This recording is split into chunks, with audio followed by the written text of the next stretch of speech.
Hello everyone, welcome to the best preparation, a big platform for learning English language. We are going to study used to plus verb 1, be plus used to plus verb 4. भनेको के हो?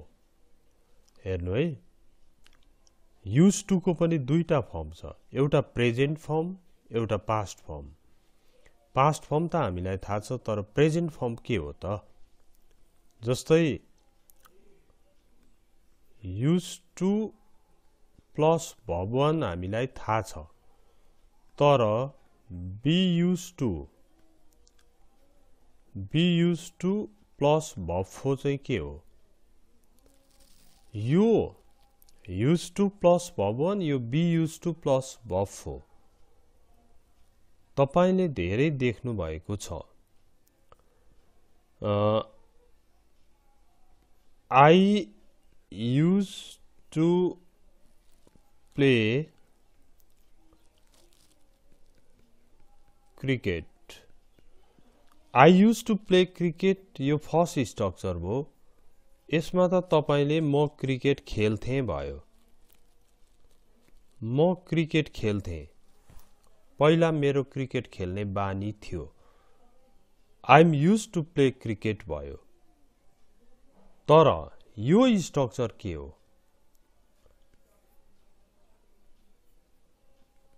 I am used to playing cricket. I'm used to playing cricket भनेको मलाई cricket खेल्ने बानी परेको छ. Okay, मलाई क्रिकेट खेल्ने बानी परेको छ.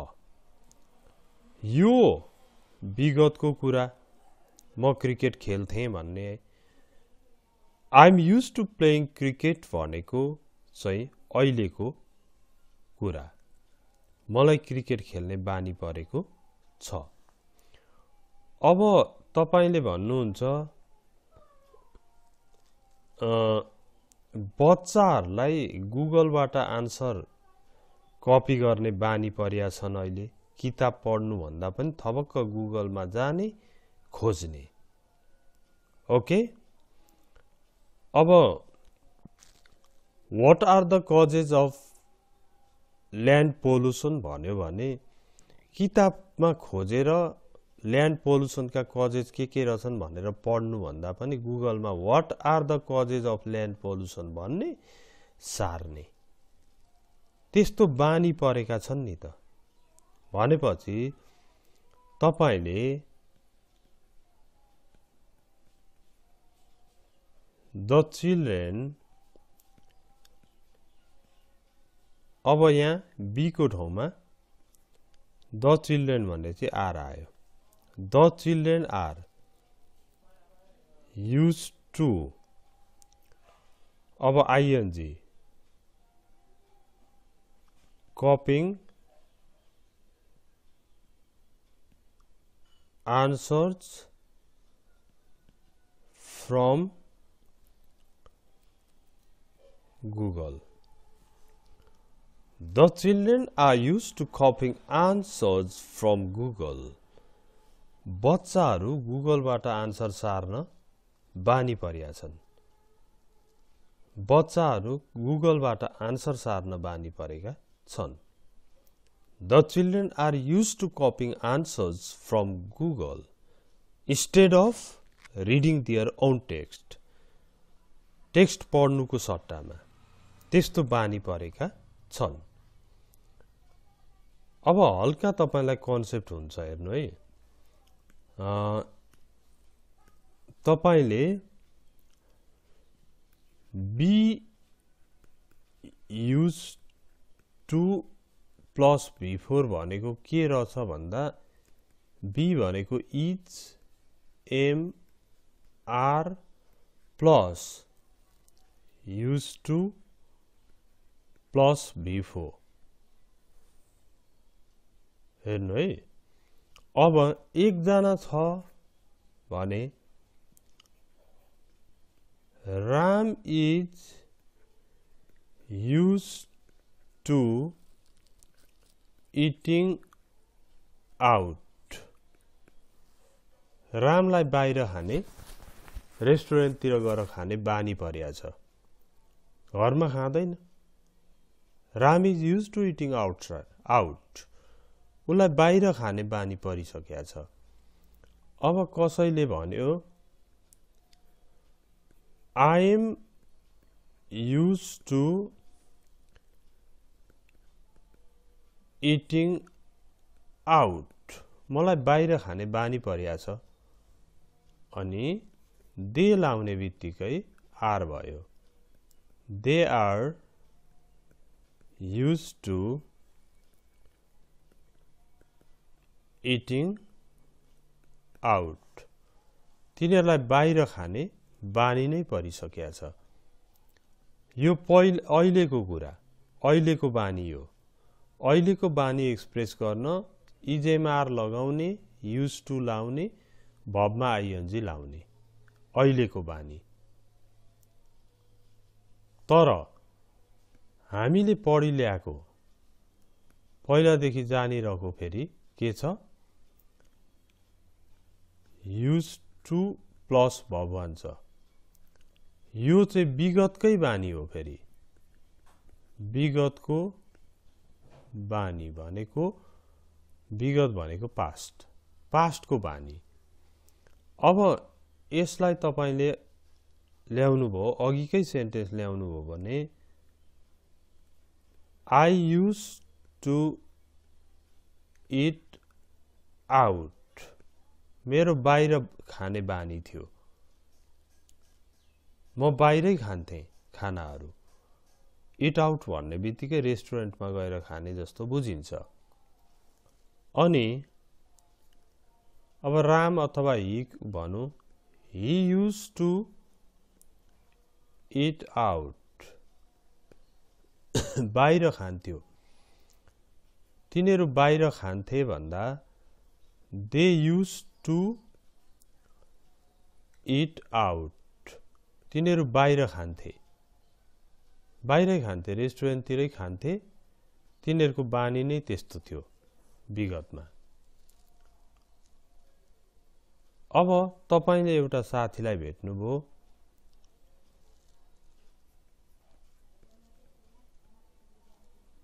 तिमी त you used to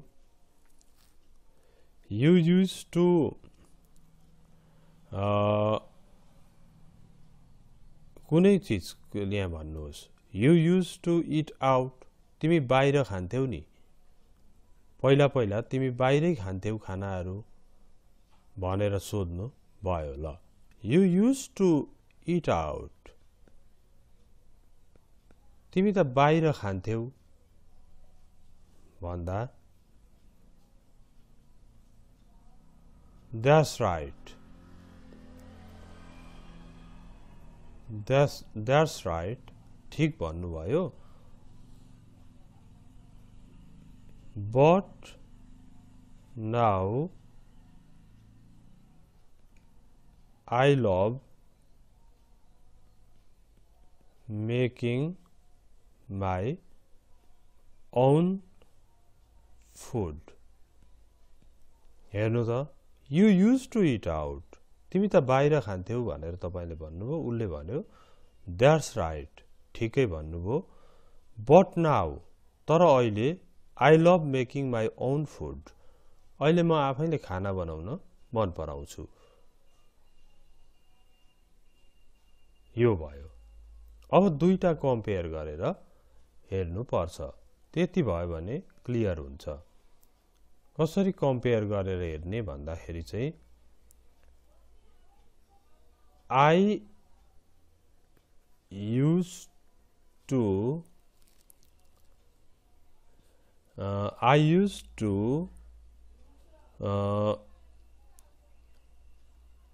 listen to the news. I used to listen to the news. म समाचार सुन्थे. म समाचार सुन्थे. म समाचार सुन्थे. पहिला पहिलाको कुरा हो. I used to listen to the news. म समाचार सुन्थे. पहिला पहिला म समाचार सुन्थे. ह्याबिटै थियो. तर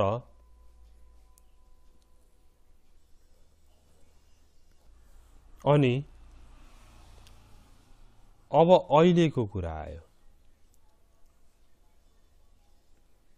But now, तर अहिले I am used to using the social media. But now, I used to listen to the news. समाचार सुन्थे. But now, तर अहिले I am used to using the social media. Social media for the news. तर अहिले म चाहिँ न्यूजको लागि social media प्रयोग गर्ने बानी परेको छु. I am used to using the social media for the news. पहिला म समाचार सुन्थे. I used to listen to the news. But now I am used to using the social media for the news. अब एउटा news पोर्टललाई तपाईले like गर्दिनु भो, news च्यानललाई like गर्दिनु भो भने त्यसले न्यूज दिइरहने भयो. अनि I am used to using the social media for the news. समाचारको लागि म सोशल मिडिया प्रयोग गर्ने बानी परेको छु. यो बानी परेको कुरा अहिले बानी परेको कुरा भयो. अब यो अहिले बानी परेको प्रशस्त एक्जाम्पल्सहरु हामीले हेरौं. जस्तो तपाईले भन्नुहुन्छ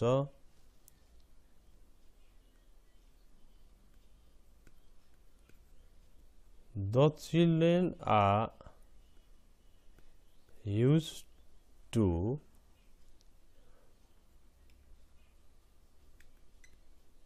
playing video games. बच्चाहरू भिडियो गेम खेल्ने बानी परेका छन्. The children are used to playing video games. Okay.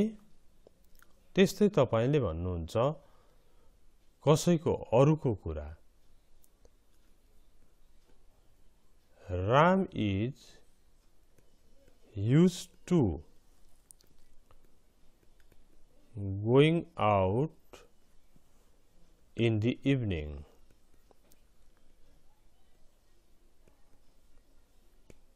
रामलाई साँझमा बाहिर निस्किने बानी परिया छ. Ram is used to going out in the evening. रामलाई साँझमा बाहिर जाने बानी परिसकेको छ. अब सबिना भन्ने छ, उसलाई चाहिँ